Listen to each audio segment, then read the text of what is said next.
प्रार्थना करो कि परमेश्वर खुदावंद जो तेरा पवित्र वचन कीमती, सारी दुनिया की दौलत, सारी दुनिया की प्रॉपर्टी तेरे इस पवित्र वचन के सामने जीरो है। खुदावंद मैं जानता हूं जो मेरे पास अपनी बुद्धि है वो तेरे वचन को कम दर्जा दे सकती है। मुझे मेरी बुद्धि तेरे वचन से आगे पीछे कर सकती है, लेकिन परमेश्वर अगर मैं तुमसे बुद्धि मांगूंगा तो आप जो बुद्धि समझ मुझे दोगे उसके द्वारा मैं तेरे वचन को आपको बहुत बड़ा दर्जा दूंगा, क्योंकि वो वचन मेरे लिए जीवन है, वो आज्ञाएं मेरे लिए जीवन है। खुदावंद तेरी सामर्थ, तेरे पवित्र आत्मा के द्वारा मैं निश्चय वो बुद्धि समझ पा चुका हूं और बदल चुका हूं, क्योंकि जो मैं सुनने वाला हूं खुदावंद वो बहुत अति महान तेरा वचन है परमेश्वर। उसके लिए तेरा आत्मा मुझे तैयार कर चुका है, तेरी समझ मेरे अंदर आ चुकी है, क्योंकि मैं यीशु नाम से मांग रहा हूं और आप मुझे दे चुके हो। जब मैं सुनूंगा पूरी समझ मेरे अंदर होगी और इसको मैं पूरा करने वाला बन चुका हूं। ऐसा मेरे साथ हो चुका है यीशु नाम से। जोर से बोलो आमेन, ऊंचा बोलो आमेन। और जल्दी जल्दी बैठ जाओ शरीर में और आत्मा में खड़े रहो, क्योंकि कीमती वचन है, बड़ा कीमती, बड़ा कीमती, बड़ा कीमती वचन। कितनों को बात समझ आ रही है? और सबसे पहले आप अपने पड़ोसी को जो आपके साथ बैठा है उसे बोलो, अब तेरा जो टाइम है वो क्रोनोस नहीं काइरोस है। बोलो बोलो बोलो सबको, तेरा जो टाइम है वो क्रोनोस नहीं काइरोस है। ऊंचा बोलो, ऊंचा एक दूसरे को, हालेलुया। क्रोनोस का मतलब मैंने पिछले दिनों में आपको समझाया था, आम टाइम, घड़ी वाला टाइम। जो बाइबल में पहला पत्रस 1 अध्याय के कुछ आयत में मैं तुम्हें पढ़ा रहा था वर्सेस में, वहां पर ऐसे लिखा था वो कौन से समय और कौन से समय की ओर वो संकेत कर रहा था। मसीह का आत्मा जो नबियों के अंदर काम कर रहा था, वो खोज कर रहे थे उस टाइम के बारे में।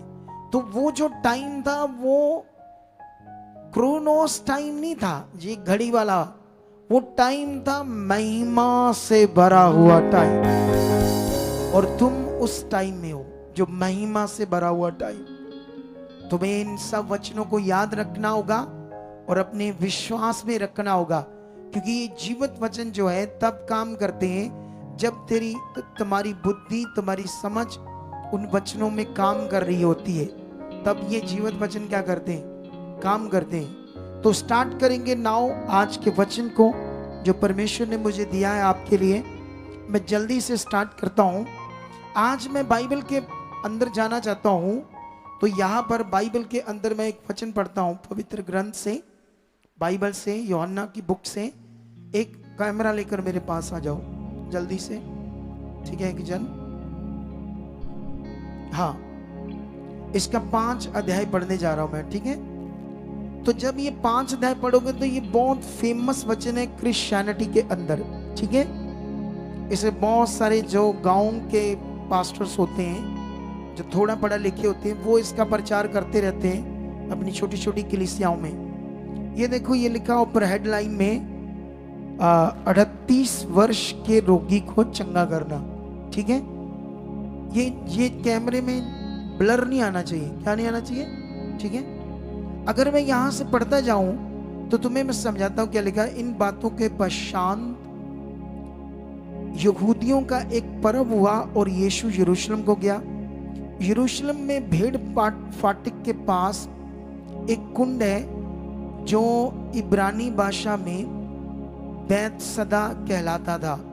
इंग्लिश में इसको बोलते हैं पूल ऑफ बैतसदा, ऐसे भी बोलते हैं। उसके 5 ओसारे थे, मतलब 5 तरफ से दरवाजे थे।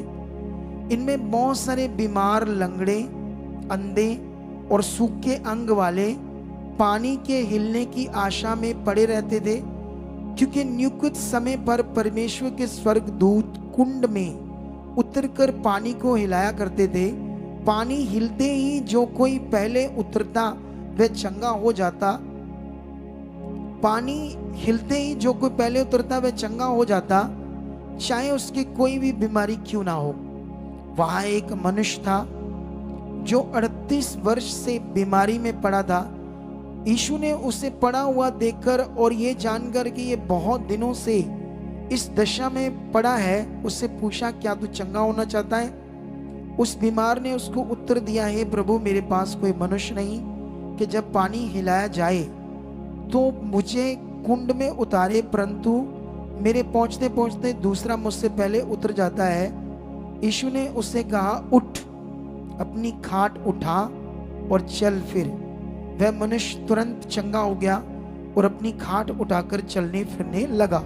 सुनो ध्यान से, जब ये मैंने वचन पढ़ा, अब सीखने वाला बहुत कुछ है यहाँ पर, इसीलिए सर्च इधर ही रहना है। मुंह पोछ ले अपना। कितनों को बात समझ आई? अब यहां पर ये देखो क्या लिखा है। सबसे पहले ये देखो 3 अध्याय, 3 अध्याय को पढ़ते पढ़ते बीच में ये पानी शब्द यहां आता है, तो उससे पहले एक डंडी सी आती है, ब्रैकेट जिसको बोलते। जूम करो और बड़ा कर दे, ब्लर हो गया है। हाँ ये वाला, ये देखो डंडी सी आ रही ना, इसको ब्रैकेट बोलते हैं। तो ये इतना पानी के हिलने की आशा में ये ट्रांसलेटर ने क्या किया, इसको इतने पार्ट को लिखने के बाद इसको ब्रैकेट में कर दिया। क्या कर दिया? यहां तक ब्रैकेट में करके नीचे उसने इस आयत को 5 का 3, ये देखो 5 का 3 में क्या किया उसने हिंदी में, थोड़ा सा जूम करके दिखा। ये छोटा बड़ा है लेकिन मैं आंख से पढ़ रहा हूं क्योंकि इनके पास जो कैमरा वो दिखा नहीं पा रहा। क्या हो रहा है? कैमरा दिख नहीं पा रहा, वो देखो है। जूम मत करना, पास ले आना अपना कैमरा, ऐसे ले आना, जूम मत कर। ये देख, अब बात हो गया, तेरा भी दिमाग चाहिए। 5 का 3 में लिखा, कुछ हस्तलेखों में ये पद नहीं मिलता। मतलब शुरू में जो बाइबल लिखी गई ओरिजिनल, उनमें ऐसा नहीं लिखा था। ये वाला पार्ट पानी के हिलने में, पानी के हिलते की आशा में लोग पड़े थे। नो, क्यों वहां उस वो जो एक पूल था वहां इतने लोग बीमार क्यों थे, क्यों वहां पड़े रहते थे? ट्रांसलेटर ने बोला, मैंने तो ये ऐड कर दी बात अंदाजा लगाकर, लेकिन उसने नोट कर दिया कि ये मेरी ओर से ऐड है, इसे रियल मत मानना। और आगे 4 जो है, 4 आयत को उसने पूरा का पूरा कहा ये आयत है ही नहीं, इसे पास ले आ। ये देखो 4 का ब्रैकेट शुरू होता है 4 से, 4 के आगे देखो ब्रैकेट, और 4 के खत्म होने तक देखो ब्रैकेट, 5 से शुरू होने तक। ये पूरा जो लिखा है यहां लिखा, क्योंकि नियुक्त समय पर परमेश्वर के, तो ये स्वर्गदूत उतरते थे, पानी को हिलाते थे। ये ट्रांसलेटर ने अपनी मर्जी से बात ऐड कर दी। क्या कर दी? इसको भी उसने 4 में लिखा है, पास लिया। 4 आयत को पास ले और जूम ना करना, वापस आ, जूम ना करना, वापस 4 आयत देखो ये लिखा है, कुछ हस्तलेखों में ये पद नहीं मिलता था। अब पंजाबी हिंदी आम पढ़ने वाले अगर ध्यान नहीं देंगे वचन पर, तो उनका रियल विश्वास नहीं रहेगा, गड़बड़ हो जाएगा। इसीलिए वचनों की समझ बहुत जरूरी है। इसीलिए हमारे ऊपर एक ऐसा अगुआ चाहिए जो हमें राइट परमेश्वर के साथ चलाए। अगर राइट अगुआ हमारे पास नहीं है तो हम रीति रिवाजों में पड़ जाएंगे, अपने विश्वास को गलत रीति से जिएंगे। कितनों को बात समझ आ रही? यहां से ये क्लैरिटी है कि ये जो फेमस बात हो चुकी है कि स्वर्गदूत वहां उतरते थे, तो ऐसा बिल्कुल भी यूएस में यीशु के आने से पहले तो 400 साल तक, कितने साल तक कोई नबी नहीं आया। परमेश्वर ने कोई बात ही नहीं की। इजरायली लोग सूख चुके थे परमेश्वर की बातों से। अगर स्वर्गदूत उतर रहा है, पानी को हिला रहा था, तो परमेश्वर तो अपना काम कर रहा था उनके बीच में। लेकिन बहुत सारे लोग प्रचार करते 400 साल तक, यीशु के आने तक कोई नबी नहीं आया था यूहन्ना तक आने तक, और कोई मिरेकल चमत्कार प्रभु नहीं कर रहा था परमेश्वर। और पूरी बाइबल में अगर आप रिसर्च करोगे तो स्वर्गदूतों ने कभी कोई हीलिंग किसी को की नहीं। बोलो, पूरी बाइबल में कहीं मेंशन नहीं है कि स्वर्गदूत आकर परमेश्वर का काम कर रहे थे, लोगों को बीमारियों से चंगा कर रहे थे। ऐसी कोई हीलिंग का रिकॉर्ड बाइबल के अंदर नहीं है। जानते ये क्यों वहां पड़े थे? क्योंकि जब इज़राइल में क्या होता था, कोई बड़ी डिसीज आ जाती थी, कोई बड़ी बीमारी, जैसे अभी किसी को कैंसर हो गया, किसी को स्किन स्वायरेसिस हो गया, किसी को लहू बहने का रोग हो गया, तो वो कहते थे कि तेरे पाप के कारण तू कोई ऐसा गंदा पाप किया, तू अशुद्ध है। तो उस हिसाब से वो शहर में लोगों में नहीं रह सकता था। तो इसीलिए यहां पर ये लोग, कोई खेतों में रहता था, कोई जंगल में, बड़ा बुरा हाल था इनका। लेकिन किसी ने अफवाह फैला दी इस कुंड के लिए, इस तालाब पूल के लिए। अफवाह क्या थी? क्योंकि ये क्या था, ये नदी से पानी इसको कनेक्ट किया था। उस जमाने की जो भी टेक्नोलॉजी थी, उन लोगों ने नदी के बीच में पाइप जो भी उस जमाने के पाइप हो गए, कैसे किया होगा उन्होंने, वो पाइप जो था वो इस कुंड के उस तालाब में अटैच किया था, और दूसरा पाइप था पानी निकालने वाला। तो जब पानी गंदा होता था निकालते थे, या और चाहिए तो वो पानी छोड़ते थे। तो उस पाइप से, जिससे पानी आता था, उसको किसी चीज से पानी को बंद कर देते ताकि और ना आए। कितनों को बात समझ आ रही? लेकिन वो पानी नीचे था, तालाब के पाइप नीचे, निचले वाले हिस्से में। तो कभी कभी पीछे से नदी में कोई प्रेशर आता था ज्यादा पानी का, बारिश से कुछ ऐसा, तो उस पूल में क्या था, वहां जहां पानी अंदर आना था, वहां से कोई पानी उस जो पैक किया था ना निकले, कुछ लीकेज वगैरह होती होगी एकदम से, तो उसके कुछ बबल्स से ऊपर उठते थे। तो उससे ऐसे फील होता था पानी हिल रहा है। ये गहरी स्टडी की शिक्षा है जो मैं आपको बता रहा हूं। कितनों को बात समझ रही? तो किसी ने उसको देखकर ऐसे दिमाग लगा दिया कि स्वर्गदूत उतरा है, हीलिंग है यहाँ, ये है वो है। कितनों को बात समझ आ रही? तो उस आशा में ये बीमार दुखी पड़े हुए थे, ताकि ऐसा जब कुछ हुए, हिले पानी, तो हम भी हीलिंग पाले। लेकिन ऐसी कोई हीलिंग उस टाइम ना तो थी, ना कोई हीलिंग करने वाला था। ये जस्ट ऐसा था। मुझे याद आया, मुझे किसी ने कहा कि एक ना इधर खडूर साहब की बात है, इधर कोई दरिया के पास बात है, उधर एक नलका होता था पुराने जमाने में पानी का, अभी भी शायद कहीं कहीं हो। तो किसी ने ना उसकी अफवाह फैला दी कि मैंने ये पानी पिया, जैसे मेरा रोग सारा खत्म हो गया। एक को पता लगा, दूसरा उसको पानी लेकर गया, तीसरा लेकर गया। ओहो, वहां तो दुनिया की भीड़ें लगी, लाइनें लगी।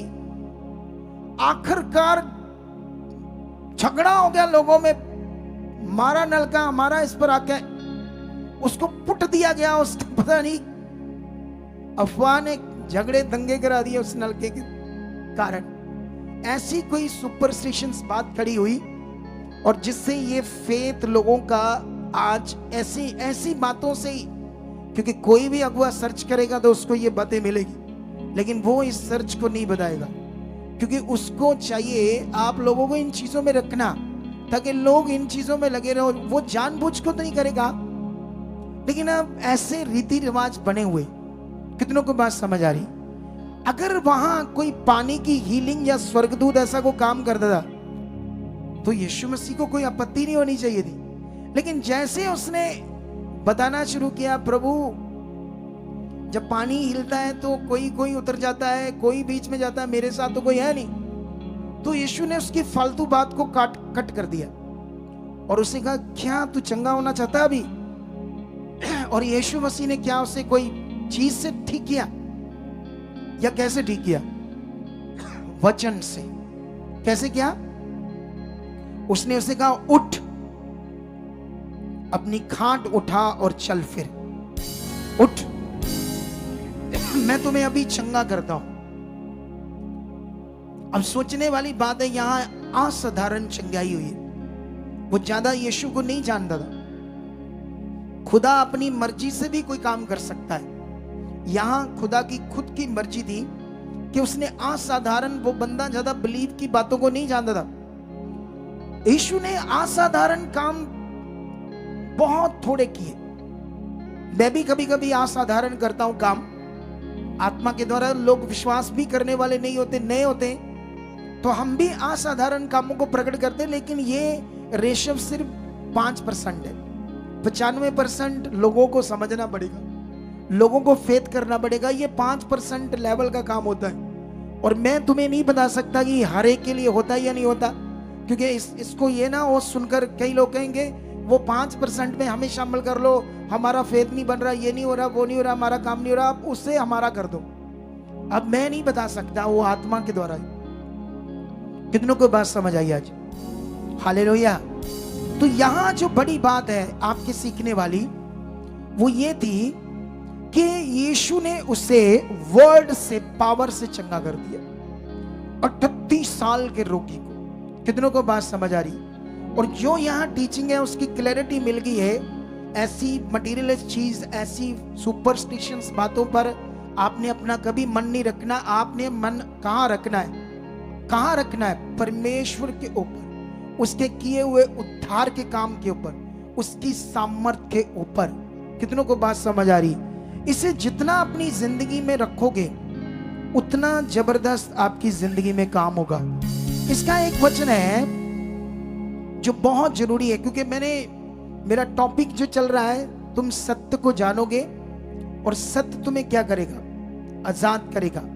तो ये बड़ा पावरफुल टॉपिक है। जैसे इसको यीशु हील करता है, तो जो रीति रिवाज और दिनों को मानने वाले लोग थे उस समय, मूसा की व्यवस्था की विधियां, जो रीति रिवाज थे, जो ने जीवन नहीं दे रहे थे, तो वो लोगों ने जब ये काम देखा तो वो विरोध करने लगे।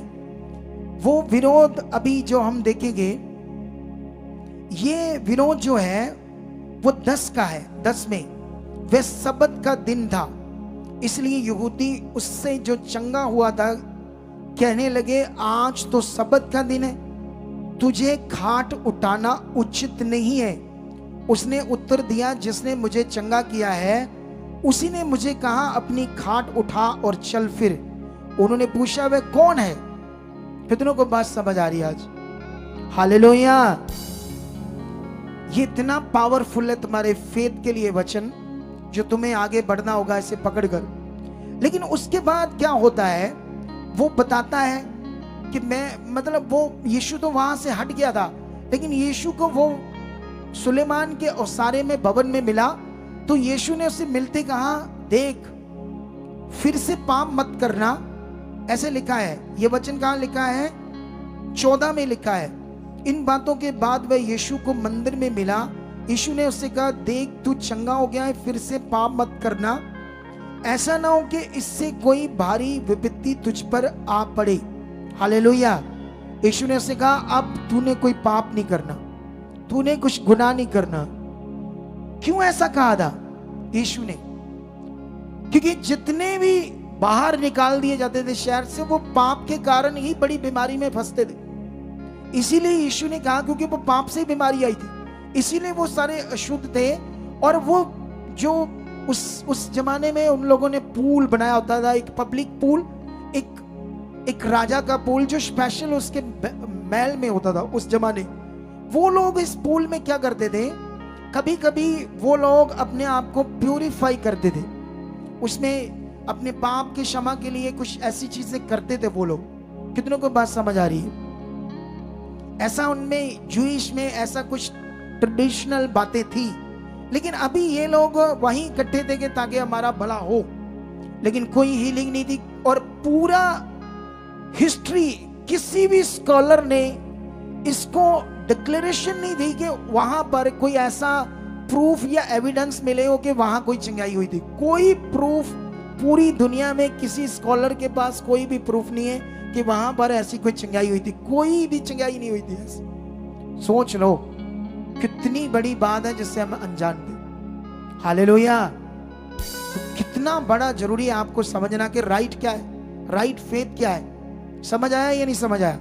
तो अभी यहां पर क्या होता है, जो सबसे मेन चीज है वो लोग ये था 5:18 में लिखा, इस कारण यहूदी और भी अधिक यीशु को मार डालने का प्रयत्न करने लगे, क्योंकि वह न केवल सब्त के दिन की विधि को तोड़ता परंतु परमेश्वर को अपना पिता कहकर अपने आप को परमेश्वर के तुल्य भी ठहराता था। उनकी व्यवस्था में ऐसा लिखा था कि कोई अपने आप को पुत्र नहीं कह सकता, दास कह सकता है, लेकिन यीशु तो अपने आप को पुत्र कहता था।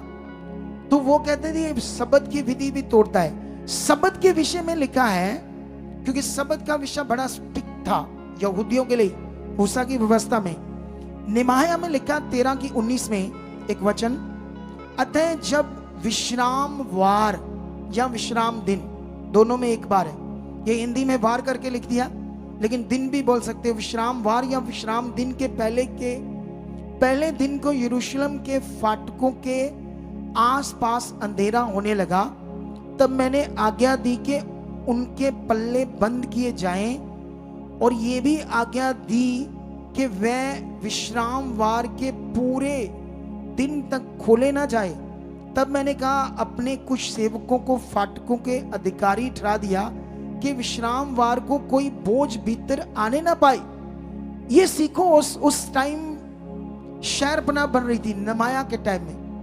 नमाया अधिपति जो था, एक राजा के महल में इसकी बहुत तगड़ी जॉब थी, लेकिन जब इसको पता लगा हमारा जो शहर, हमारा देश, उसकी दुर्दशा बड़ी खराब है, उसके फाटक टूट गए हैं, उसकी शहरपना टूट गई है हमारे पुरखाओं के पाप के कारण, तो ये निकला उस काम को पूरा करने के लिए, परमेश्वर के भवन और शहर को बसाने के लिए। लिखा एक दिन पहले उसने क्यों फाटक बंद कर दिया? जैसे ही वो टाइम आएगा जिस दिन सब्त का दिन स्टार्ट हो जाएगा, जैसे अभी जो टाइम है, उस जमाने में क्या टाइम था मुझे पता नहीं है, शाम के टाइम दिन स्टार्ट हो जाता था, या रात को 12 बजे, जैसे आज रात को 12 बजे, जैसे आज का दिन जो है 20 तारीख, आज के रात के 12:01 पर 20 तारीख नहीं रहेगी, क्या हो जाएगी? 21 हो जाएगी, दिन चढ़ जाएगा। उसने उस दिन आने से पहले, सब्त दिन आने से पहले कहा, फटाफट क्या कर दो, फाटक बंद कर दो, खुले नहीं रहने चाहिए, क्योंकि अगर दिन चढ़ गया तो खुले रह गए तो तुम उसे बंद नहीं कर सकते। सब्त के दिन इतना स्ट्रिक्ट था। और उसने कहा, इस पर उसने तो पहरा देने वाले भी ठहरा दिए बंद करके फटाफट के, कोई सब्त के दिन खोल ना दे। क्यों खोल ना दे? सब्त की विधि टूट जाएगी, क्योंकि काम हो गया, दरवाजा खोल दिया, और कोई बोझ भी अंदर ले आने ना पाए और कोई काम ना करे। इतना सख्त नियम था, सोच कर देखो यहूदियों के लिए। लेकिन बाइबल में ये जो कुछ सेवक लोग मेरे साथ बैठे, कभी कभी थोड़ी बहुत डिबेट हुई, कहते यीशु मसीह तो व्यवस्था को पूरा करने आया था, उसने सारी व्यवस्था मानी। तो मैंने कहा पढ़ के दिखाओ कौन सी व्यवस्था उसने मानी। बहुत लिटिल स्मॉल कुछ बातें मानी, वो तो सारी अंगेस्ट बातें कर रहा था यहूदियों के, तभी तो उसके विरोध में थे वो। कितनों को बात समझ आ रही? क्योंकि उस व्यवस्था से कोई जीवन नहीं था, रीति रिवाजों से। यीशु नए नियम का प्रबंध आ चुका था, वो नई टीचिंग दे रहा था जो यहूदी पकड़ नहीं दे। आज जो चर्चेस वाले हमारे बहन भाई हैं, वही यीशु की राइट टीचिंग को क्यों नहीं पकड़ पा रहे? क्योंकि वो व्यवस्था में डूबे हुए रीति रिवाजों में, और इसीलिए कुछ मेरा विरोध करवा रहे सेवक लोग ही। कितनों को बात समझ आई? हालेलुया। लेकिन भला तो तभी होगा ना, अच्छा वाला कनेक्शन जबरदस्त तभी बनेगा जब लोगों को असली बात क्या आएगी। देखो उसने कहा कोई भीतर बोझ भी लेने ना आ पाए। यिर्मयाह 17:21 में लिखा, यहोवा यूं कहता है, सावधान रहो, विश्राम के दिन कोई बोझ मत उठाओ, और ना कोई बोझ यरूशलेम के फाटक के भीतर ले आओ। अब वो विरोध इसीलिए कर रहे थे क्योंकि यीशु नए नियम के प्रबंध में किसी रीति को नहीं मान रहा था, क्योंकि रीतियों से तुम्हारा भला नहीं है। तुम्हारा भला किससे है? तुम्हारे अंदरले एटर्नली फेथ से, तुम्हारे पवित्रताई से, तुम्हारे क्लोज जाने से, तुम्हारे ओबीडियंट आज्ञाकारी बनने से। तुम्हें आज्ञाकारी बनना है। कितनों को बात समझ आ रही?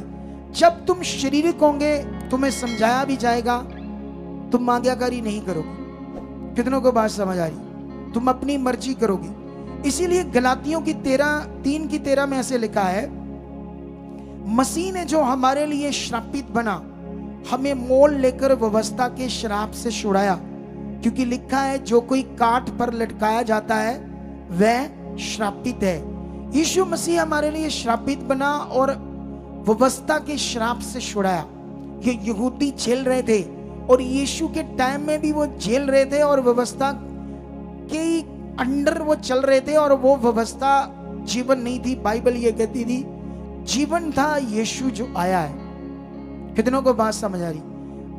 यीशु जिस काम को पूरा करने के लिए आया था वो ही पूरी दुनिया के लिए जीवन है, पूरे संसार के लिए जीवन है, और पूरे संसार के लिए वो फेथ है जिसे तुम्हें समझना होगा। अगर तुम समझ नहीं पाए तो याद रखना फिर तुम अपने असली विश्वास में नहीं हो। वो ऐसा एक फेथ था जिसमें तुम्हारे लिए पूरा छुटकारा था, 100%। इसी का प्रचार मैं काफी टाइम में करके तुम लोगों को पक्का कर रहा हूं, तुम्हारे विश्वास को पक्का कर रहा हूं। और कुछ लोग अपने अपने दिल दिमाग के हिसाब के होते हैं, सुनते हैं, ध्यान देना उनका काम है या ना देना। कुछ लोग नहीं दे पाते, कुछ लोग बहुत देते हैं, और जो दे रहे हैं वो जबरदस्त गवाहियों के साथ आ रहे हैं, और जो गवाहियों के साथ नहीं आ रहे वो अपना ध्यान नहीं दे रहे। ध्यान दो, सीरियस हो जाओ, सीरियस होने का टाइम है। लेकिन यहां पर अगर मैं तुम्हें पतरस की बुक में जाऊं, पहला पतरस उसका 1 से लेकर 3 नहीं, 1 अध्याय से लेकर 3 से लेकर 7 तक। लेकिन ये मेरा टॉपिक नहीं आज, मैं इस टॉपिक को आने वाले थर्सडे आपके साथ शेयर करूंगा। लेकिन यहां जो कुछ बातें हैं मैं थोड़ा सा तुम्हें समझाता हूं, फिर इसका असली एक्सप्लेनेशन मैं तुम्हें इस थर्सडे दूंगा। लेकिन अभी थोड़ी सी एक बात पढ़ते हैं। हमारे प्रभु यीशु मसीह के परमेश्वर पिता का धन्यवाद हो, जिसने यीशु मसीह के मरे हुओं में से जी उठने के द्वारा अपनी बड़ी दया से हमें जीवित आशा के लिए नया जन्म दिया। ये जो जीवित आशा है, आनंद खुशी से भरी हुई आशा, फुल कॉन्फिडेंस। यूनानी में से बोलते हैं एल्पिस।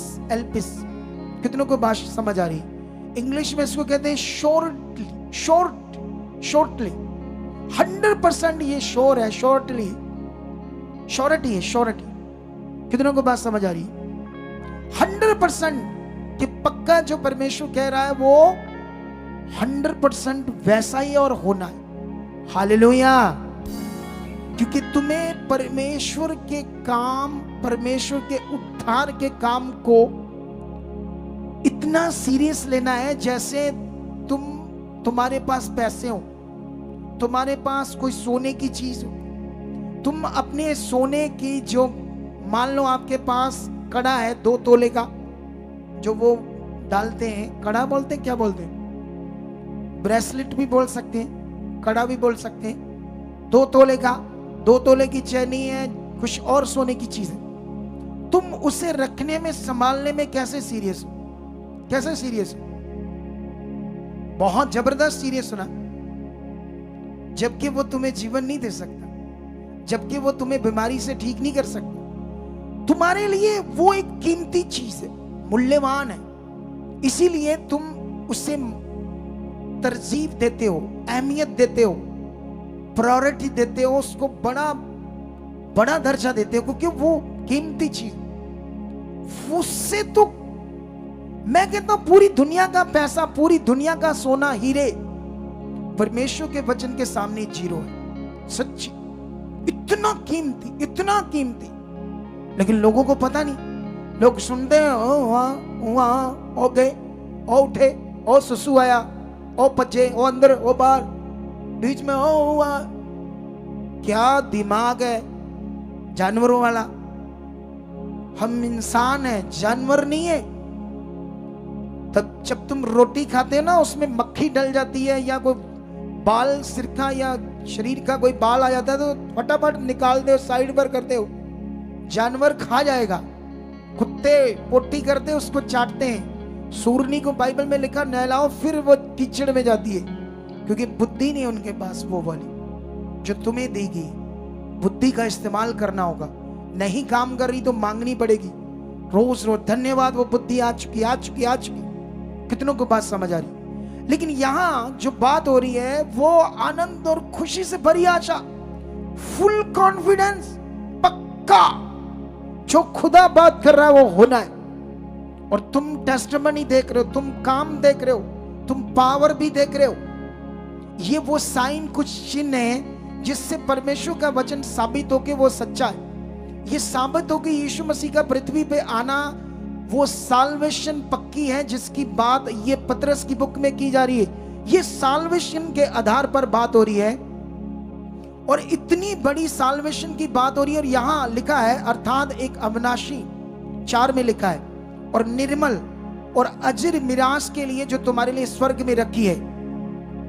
ये जो बात है ये है इनहेरिटेंस, जिसे बोलते हैं प्रॉपर्टी, महंगी विरासत, जिसका तुम मोल नहीं लगा सकते। वो प्रॉपर्टी स्वर्ग में तुम्हारे लिए है, वो विरासत, वो मिरास जो परमेश्वर ने तुम्हारे लिए रखी है। सोचो कितना बड़ा खुदा है। लेकिन मैं यहां से और ज्यादा आगे नहीं जा पाऊंगा इस टॉपिक में। लेकिन लास्ट में यहां पर लिखा तुम्हारा परखा हुआ विश्वास। अब तुम जो परमेश्वर के साथ चल रहे हो, तो तुम्हारा परमेश्वर के सामने जो विश्वास है, यहां इंग्लिश में लिखा ट्रायल ऑफ योर फेथ, ऐसे करके लिखा है। जो लिखा परखा हुआ विश्वास, ट्रायल ऑफ योर फेथ, तुम्हारा परखा हुआ विश्वास, तुम्हारे विश्वास का ट्रायल। जैसे तुम गाड़ी का लाइसेंस बनाते हो गाड़ी चलाने के लिए, तो तुम्हारा गाड़ी चलाने का क्या होता है पहले? ट्रायल। क्या होता है? ट्रायल, जिससे तुम पास हो सकोगे। वाकया तुम्हें लाइसेंस मिलना चाहिए या नहीं? ऐसे ही हमारा परमेश्वर के सामने विश्वास टेस्ट में, टेस्ट इन द सेंस तुम्हें जो कुछ परमेश्वर कह रहा विश्वास से करना है। लेकिन हम, क्योंकि ये विषय है विश्वास, विश्वास का मतलब बिना देखे वचनों के आधार पर चलना। जो कुछ लिखा है, जो नहीं देख रहे ना दिख रहा है, उसको वचन के आधार पर हमने फेथफुल होना है परमेश्वर के साथ। ये जीवन को प्रकट करेगा, ये परमेश्वर की महिमा को प्रकट करेगा। यही उस महिमा को प्रकट करेगा जो इस समय तुम्हारे लिए कायरोस टाइम है। ये कायरोस जो टाइम है, ये महिमा से भरा है, जिसमें तुम्हारे जीवन में वो महिमा भरा टाइम नजर आएगा। रोना धोना, चीख चहाड़ा, क्लेश, झगड़े, गंदी बातें, गंदे विचार, व्यभिचार, किसी लड़की लड़के से रिश्ता बनाना, फिर सारी रात चैट करते रहना, टू टां गंदी बातें करते रहना, ये वो टाइम नहीं है तुम्हारा। महिमा से भरने का टाइम है। वो फटीचर लड़के लड़कियां जो ऐसा करते हैं गंदे काम, तुम्हारे लिए कुछ बड़ा बड़ा रखा, बड़ा परमेश्वर, जो तुम्हें समझ नहीं है। कायरोस, कायरोस टाइम, महिमा से भरा टाइम। कितनों को बात समझ आ रही है आज? लेकिन यहां पर मैं जल्दी से जाता हूं कुरिन्थियस में।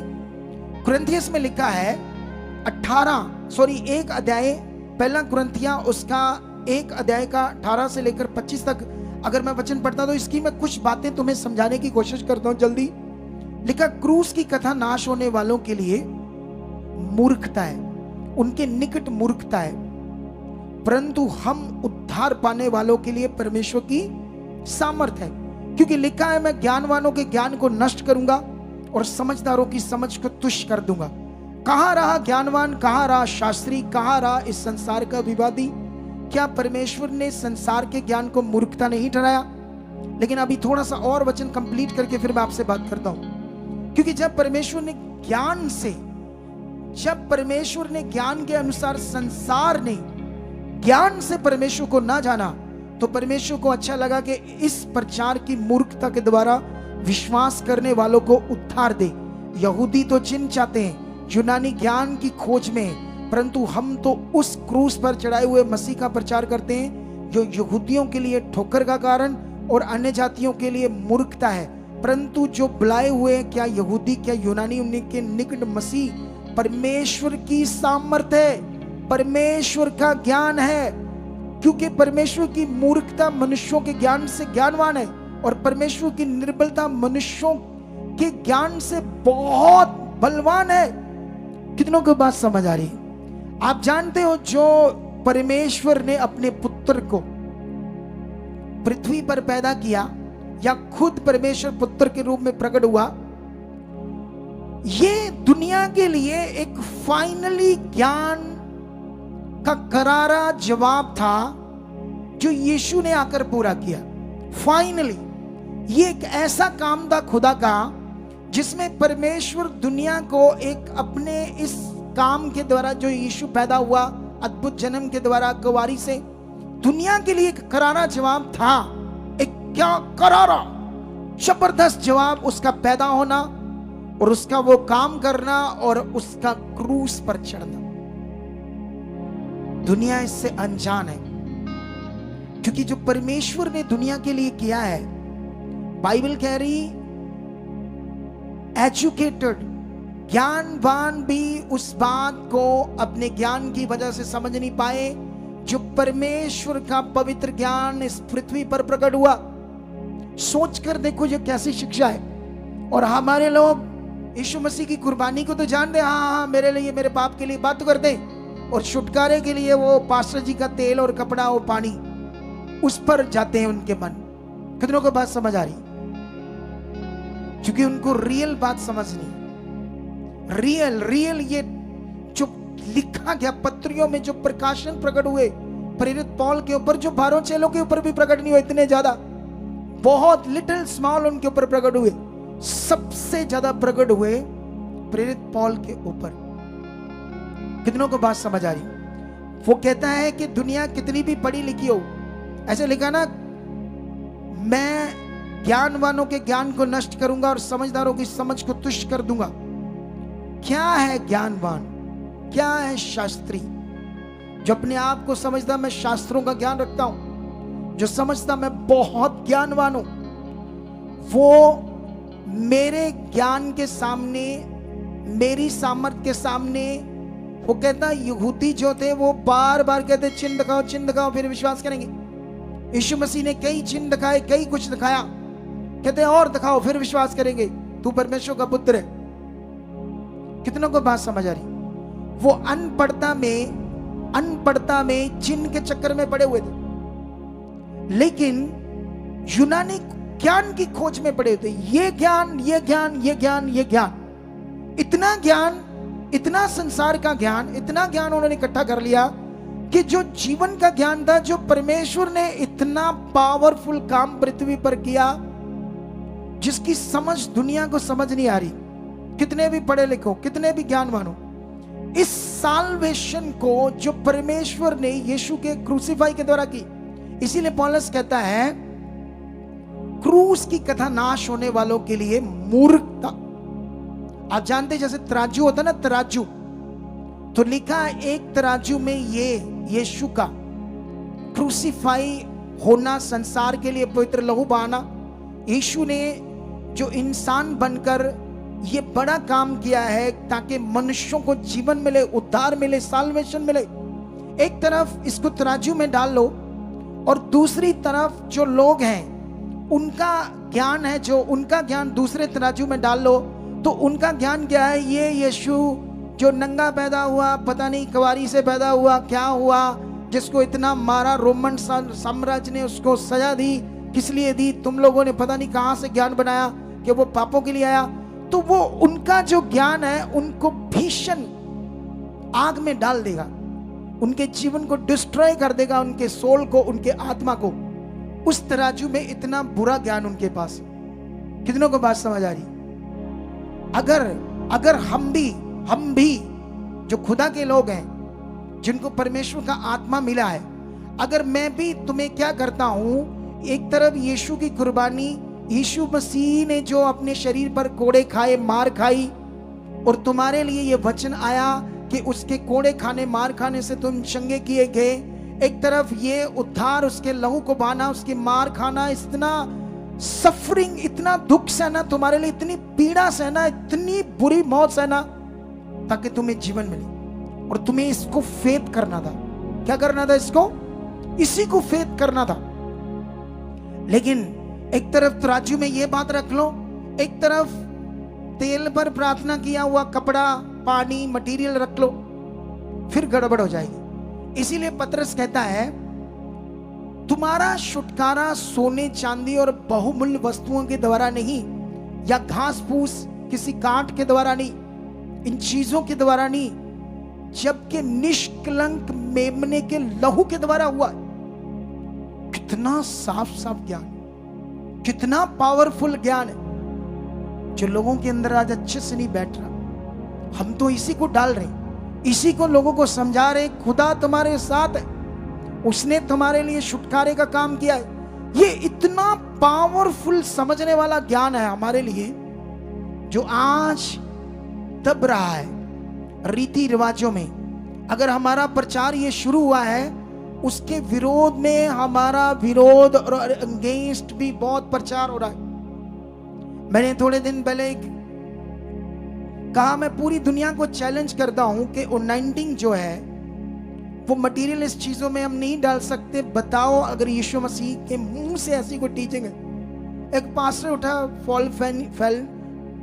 फैन फॉलोइंग बनाने के लिए, मेरी फोटो लगेगा ना, और ये तो बच्चों वाला चैलेंज अब मैंने कह रहा। मैंने प्रधान साहब को कहा, मैंने कहा उससे कांटेक्ट करो, ऑन कैमरा आ जा बच्चे, तुझे बताते हैं कि ये बच्चों वाला चैलेंज है, थोड़े दिनों में तुम्हें मिल जाएगी ये डिबेट में उसके साथ बैठूंगा।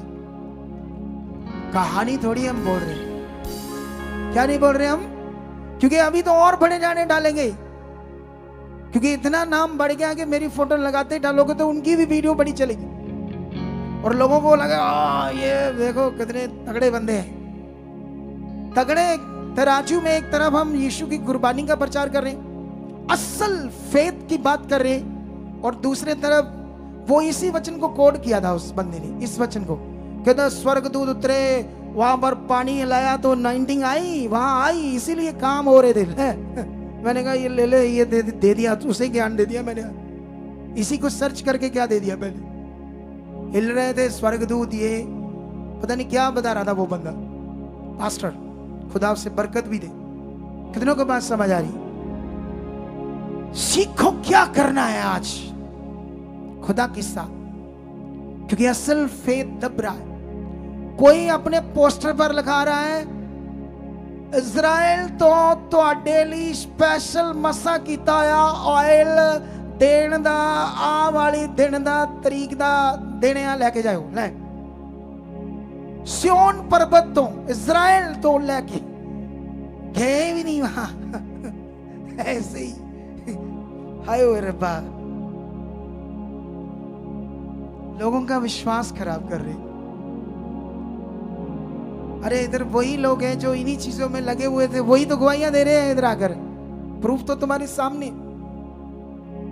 प्रूफ तो तुम्हारे सामने है कि वो कैसे आजाद हो रहे। लेकिन हम आगे बढ़ते हैं तुम्हारे लिए, और इस चीज को याद रखना, दुनिया के लिए फाइनली करारा ज्ञान था और जवाब था एक तगड़ा वाला, जो यीशु ने आकर पूरा किया, हिला दिया दुनिया को, इज़राइल को, पूरे संसार को हिलाया या नहीं हिलाया।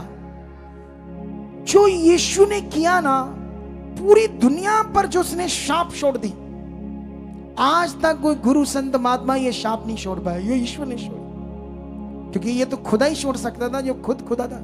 इंसान थोड़ी ये शाप छोड़ सकते थे। कितनों को बात समझ आ रही? दुनिया के सबसे रिच साइंटिस्ट तक भी यीशु को फॉलो करते। कितनों को बात समझ आ रही? प्राउड करो, प्राउड करो कि यीशु मसीह में कोई जात पात धर्म की कोई बात नहीं। आज मैंने वो मरीज ज्यादा, कैसे बोलते हैं उसको, मीर ज्यादा, एक जाति होती जो मांग कर खाते हैं, तो मीर ज्यादा को मैंने आज जर्नल जातियों के बराबर बोला है, और है ऐसा खुदा के कलाम। उसने कहा ना यहूदी ना यूनानी, ना कोई दास ना कोई गुलाम, मसीह में सब स्वतंत्र है और पवित्र है और एक ही देह, ऐसा लिखा वचन। एक समान वैल्यू है जो पाप के कारण खोगी, और शैतान ने दुनिया के ऊपर ऐसा ज्ञान थोप दिया जिसमें मरो और लड़ो एक दूसरे से। कितनों को बात समझ आ रही? अगर जातियों के हिसाब से अब यहां आकर चलोगे तो तुम्हें वो उद्धार, वो साल्वेशन समझ नहीं आएगी जिस साल्वेशन को देने आया।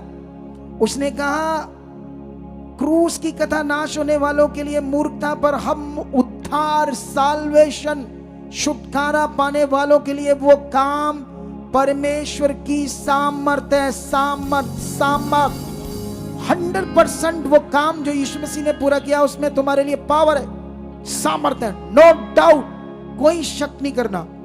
इसीलिए ये वचन सीखो। 1 कुरिन्थियों 2 अध्याय का 1 से लेकर 5 तक पढ़ते हैं। हे भाइयों, जब मैं परमेश्वर का भेद सुनाता हुआ तुम्हारे पास आया तो शब्दों का ज्ञान नहीं, शब्दों के ज्ञान की उत्तमता के साथ नहीं आया, क्योंकि मैंने ये ठान लिया था कि तुम्हारे बीच मसीह वरन क्रूस पर चढ़ाए हुए मसीह को छोड़ और किसी बात को न जानूं। ऐसा क्यों कर रहा है खुदा? उसको ऐसा वचन क्यों दे रहा है पौलुस को? मैं निर्बलता और भय के साथ और बहुत थरथराता हुआ तुम्हारे साथ रहा, और मेरे वचन और मेरे प्रचार में ज्ञान की लुभाने वाली बातें नहीं, परंतु आत्मा और सामर्थ का प्रमाण था, इसलिए कि तुम्हारा विश्वास मनुष्यों के ज्ञान पर नहीं परंतु परमेश्वर की सामर्थ पर हो। वो कहता है कि मैं ना तो तुम्हें कोई बहुत उत्तम ज्ञान देने, ना तुम्हें इंप्रेस करने आया हूं। यहूदी तो चिन्ह देखना चाहते हैं, यूनानी ज्ञान की खोज में, लेकिन मैं तो यीशु को, जो दुनिया का सबसे बड़ा जीवन पाने का, हालेलुया, ज्ञान है, साल्वेशन, छुटकारा, जिसमें पतरस भी लिख रहा है। थर्सडे वो टॉपिक स्टार्ट होगा, उस पर भी बड़ी शिक्षा मिलेगी आपको। कितनों को बात समझ आई? लेकिन यहां पर कहता, मैं यीशु मसीह को वरन क्रूस पर चढ़ाए हुए मसीह को छोड़, क्योंकि वो लोग भूल रहे थे यीशु ने क्या किया, साल्वेशन कैसे आई, छुटकारा कैसे आया।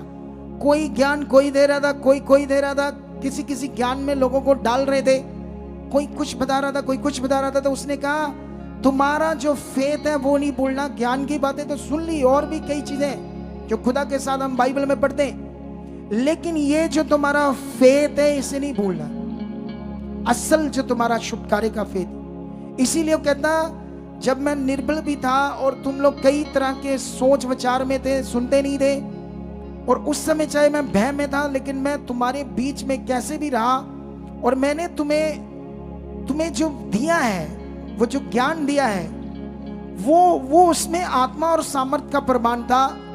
कोई इंप्रेस करने वाली बातें नहीं थी कि मैं बड़ा ज्ञान, मैं अपने आप को यह प्रकट नहीं करने आया था कि मैं ज्ञानवान हूं, या मेरे पास कुछ ज्यादा है, या मैं सामर्थी हूं, या मेरी प्रार्थना से कुछ बड़ा होता है। कहता मैंने ऐसा कुछ नहीं किया, मैंने तुम्हें इंप्रेस करने के लिए अपनी ओर आकर्षित किया ही नहीं। आज अगुए कोई लेने लगा रहा है, फुहारे मार रहा पानी के, मेरे पानी से गिर रहे, कोई आगे से दौड़ रहा है, इंप्रेस कर रहे लोगों को कि मेरे जीवन में अब पावर है, सामर्थ। कितनों को बात समझ आई?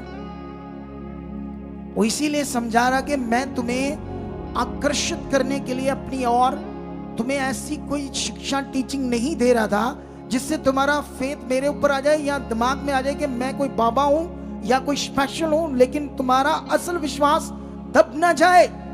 इसीलिए मैंने तुम्हारे बीच मसीह जो क्रूस पर चढ़ाया हुआ है उसे छोड़, मैं नहीं चाहता तुम किसी और फेथ या बात को ध्यान दो। तुम्हारा विश्वास मनुष्यों के तरीके, रीति रिवाजों पर नहीं, परमेश्वर की सामर्थ पर हो, जिसने यीशु को अद्भुत रीति से पैदा किया और दुनिया में इस्तेमाल किया, मुर्दे जिंदा किए। और वो सबसे बड़ा काम था, जब वो पकड़ा गया तो वो अपने बीच में कह रहा था कि तुम क्या नहीं जानते, तुम क्यों तलवार से लड़ रहे इनसे, मैं तो अभी परमेश्वर को बोलूंगा तो 12 पलटन स्वर्गदूत मेरे पास आ जाएंगे मेरी रक्षा के लिए, पर जो मेरा काम है फिर वो मैं कैसे पूरा होगा, जिसके लिए मैं आया, जिसके लिए संसार को उद्धार मिलेगा। हालेलुया। कितनों को बात समझ आ गई? आज अपने फेथ की इसमें स्ट्रांग रहना है। वो कहता है मैंने तुम्हें कोई ऐसा इंप्रेस करने वाला काम नहीं दिया, कोई मैंने तुम्हें आकर्षित नहीं किया अपनी ओर कि मैं कुछ हूं, ऐसा लुभाने वाली बातें या ऐसा अट्रैक्ट करने वाली बातें तुम्हें नहीं दी। मैंने तुम्हारा फेथ कहां बनाया? परमेश्वर के ऊपर, उस काम के ऊपर जिससे साल्वेशन, जिससे छुटकारा हुआ। इसे पकड़ के रखो। आज से धन्यवाद, मेरा छुटकारा तो यीशु ने कर दिया, वो मेरे लिए क्रॉस पर चढ़ा, मेरे लिए पैदा हुआ, मेरे लिए आकर उसने काम को पूरा किया। उसका प्यार बढ़ा, उसका काम बढ़ा है, उसका लहू जो बहा मेरे लिए वो छुटकारा है, उसके शरीर पर जो मार पड़ी वो मेरे लिए छुटकारा है। मैं उद्धार पा चुका हूं, मैं आत्मा पा चुका हूं, अब मैं बढ़ूंगा। आज भी ABCD में फंसे हुए हैं क्रिश्चियंस लोग, वही चीजें लगातार बतानी पड़ रही है, बेसिक चीजें। तुम्हारा जीवन बेसिक चीजों के लिए नहीं, अब बढ़ने के लिए आगे आत्मा के द्वारा। कितनों को बात समझ आ रही है? Are you right? यीशु मसीह ने कैसे उस 38 साल को रोगी को चंगा किया? वर्ड से। आज तुम्हारी हीलिंग कैसे होनी है? वर्ड से, तुम्हारे फेथ से, जो आग से भी ताए हुए सोने से कहीं अधिक मूल्यवान है। सोना जो आग पर प्योरीफाई करके, इतना क्लीन करके, साफ करके, इतना मूल्यवान कर देते हैं उसको, वो भी तुम्हारे विश्वास के सामने क्या है? कुछ नहीं है। तुम्हारे फेथ के सामने यीशु मसीह ने कहा विश्वास करने वाले के लिए क्या होगा? सब कुछ होगा। तो मेरा टॉपिक आज का कंप्लीट हो चुका है। सत्य को जानोगे, सत्य तुम्हें क्या करेगा?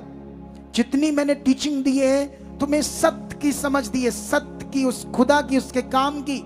उसके सामने तराजू में एक तरफ यीशु की क्रूसीफाई, उसका जीवन, जो करैक्टर वो हमारे लिए उसने पूरा किया, एक तरफ संसार का ज्ञान, दूसरे तराजू में जो विरोध है, जो यीशु के जन्म के ऊपर उंगलियां उठाते हैं, जो कहते हैं एक नंगा व्यक्ति, एक आम व्यक्ति जो अपने आप को छुड़ा नहीं पाया, जो लटक रहा था क्रूस के ऊपर, मर रहा था, तकलीफ में था, बुरा हाल था, वो क्या क्या है? वो कथा है, कहानी है।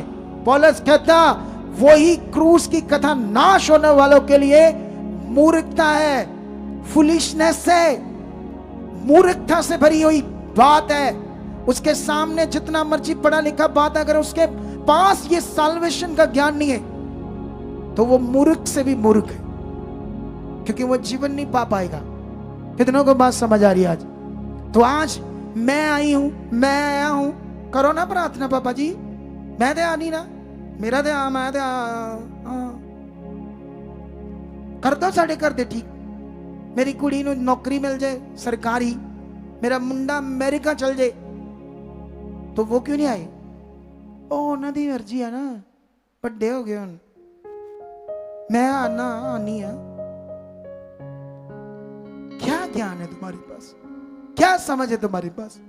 क्या तुम सुन रहे यहां पर? क्या हम कर रहे?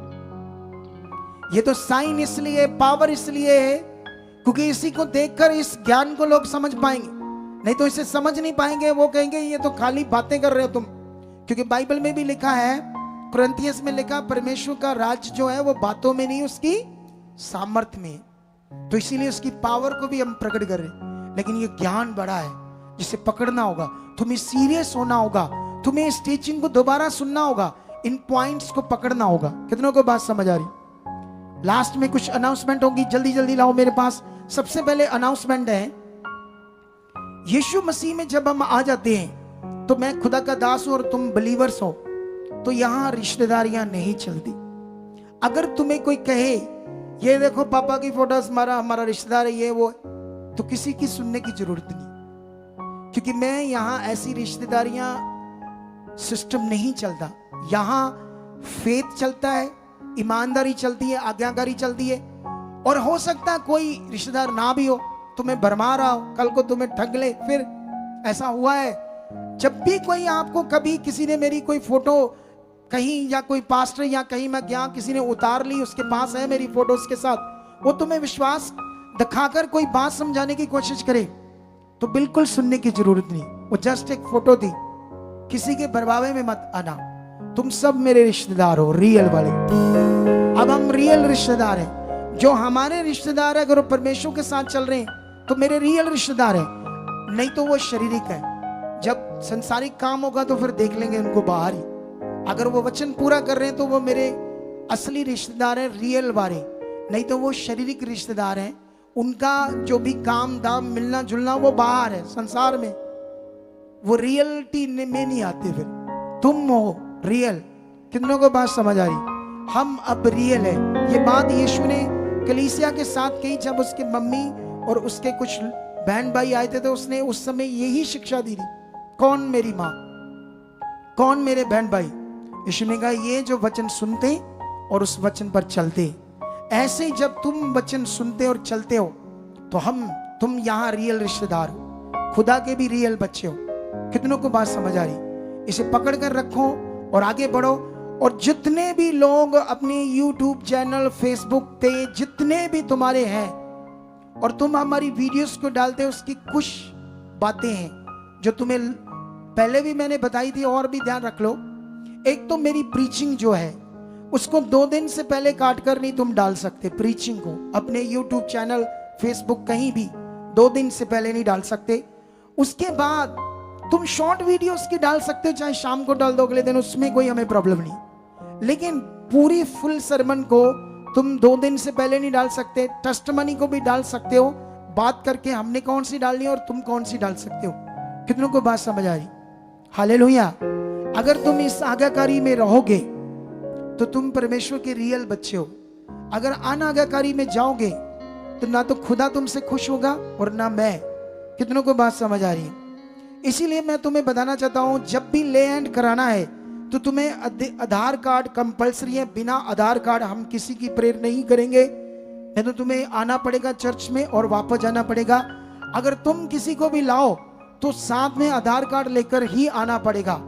लगभग 120 रुपए का कार्ड बन रहा है, क्योंकि टीम मुझे बता रही थी कि लोग हमसे झगड़ा कर रहे हैं। आपने 100 रुपया बोल दिया तो तुम कहते 20 रुपए खाते हो, तो आप बोल देना पापा जी लोग तो झगड़े कर रहे हैं हमसे।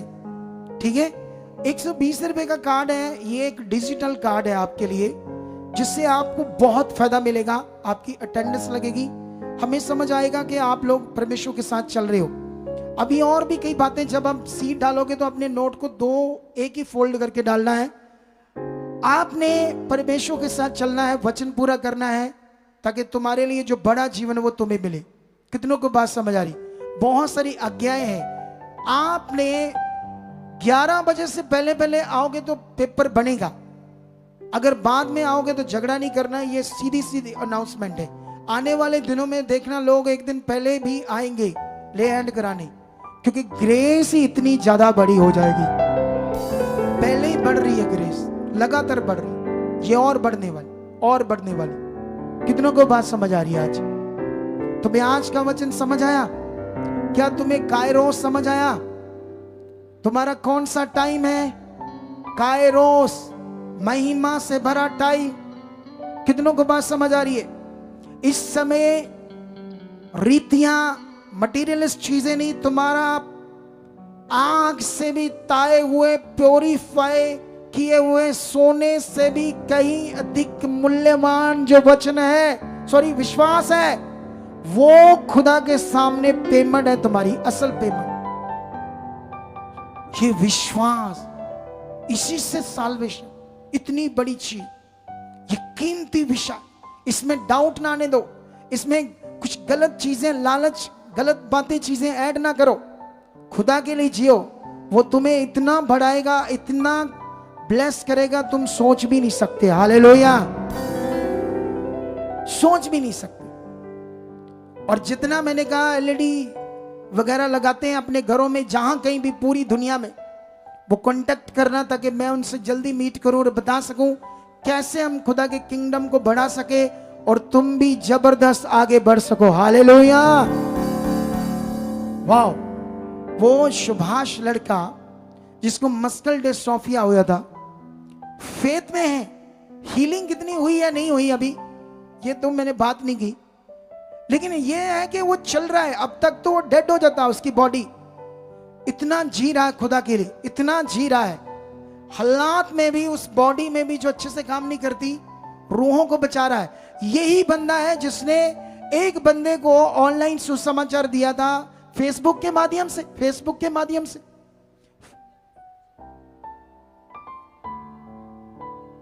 है सचिन ने। सचिन कौन है? हाँ, सच, मुझे याद आया, ये भी तो बड़ा काम कर रहा है। एक 3 भाई बहन है और तीनों मसल टूटे हुए, शेर पर है, हिल नहीं सकते ना बॉडी।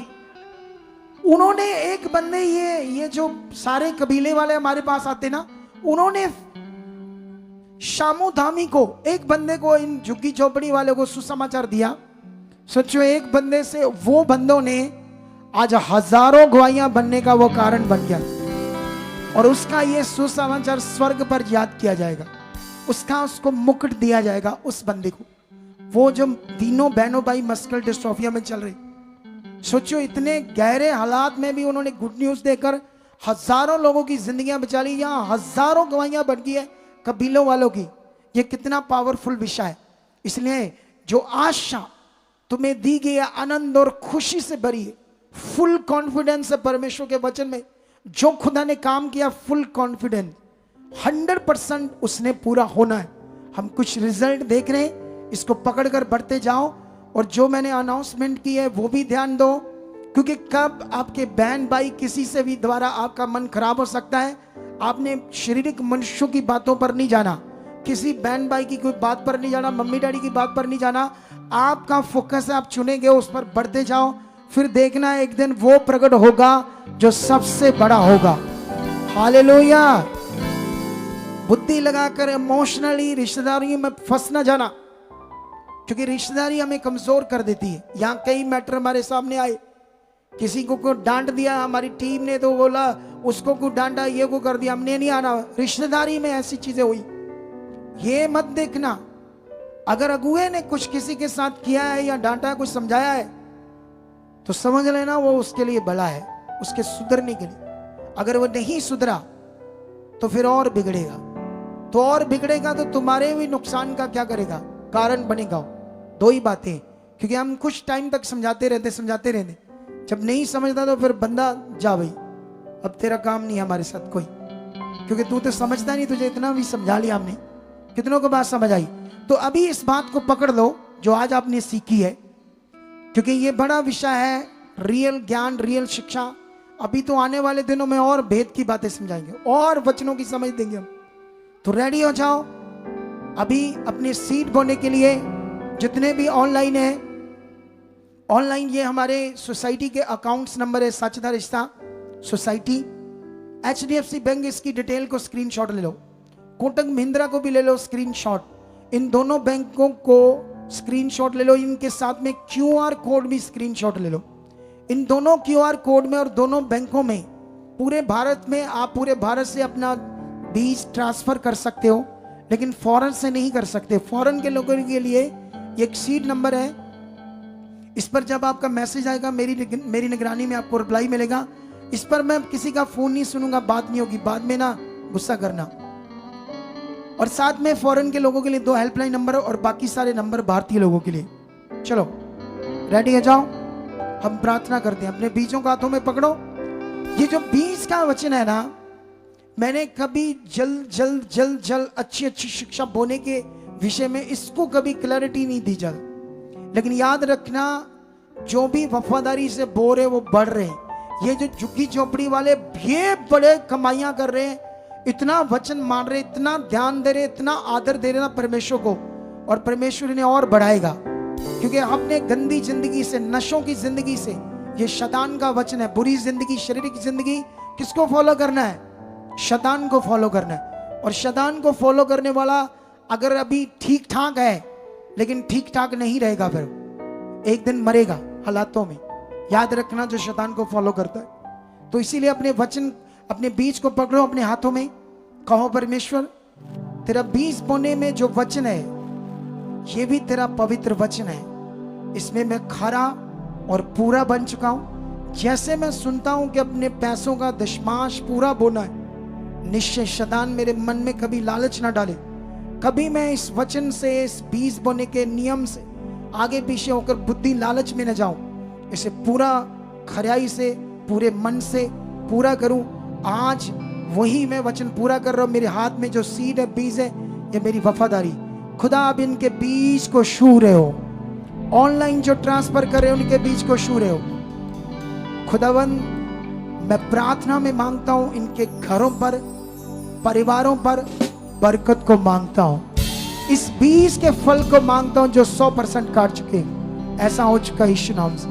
खुदा मैं भी वफादारी से बो चुका हूँ और मैं बिलीव करता हूँ लाखों गुना बोने वाला मुझे बना चुका। आमेन।